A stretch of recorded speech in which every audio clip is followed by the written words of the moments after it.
Oil add చేసుకున్నాం కదా, ఇప్పుడు దీన్ని రివర్స్ చేసుకుందాం. చూడండి ఎంత బాగా కాలిందో. అటు సైడ్ కూడా అలాగే మీడియం ఫ్లేమ్లో పెట్టుకోండి, బాగా కుక్ అవుతుంది. చూద్దాం ఇప్పుడు టర్న్ చేసుకొని. చూడండి ఎంత కలర్ఫుల్గా వచ్చిందో కదా. ఇప్పుడు మనం సర్వింగ్ బౌల్లో తీసేసుకుందాం. చూసారు కదా, ఎంతో హెల్దీ బ్రేక్ఫాస్ట్ తయారైపోయింది. చాలా అంటే చాలా బాగుంటుంది. దీన్ని చట్నీతో అన్న తినవచ్చు, బ్రేక్ఫాస్ట్లో కానీ తీసుకుంటే, లేదంటే పిల్లలకి ఈవినింగ్ స్నాక్స్లా కూడా చేయండి, చాలా బాగుంటుంది.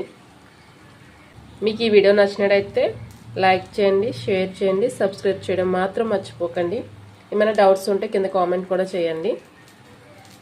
తప్పకుండా ట్రై చేయండి హెల్దీ ఫుడ్.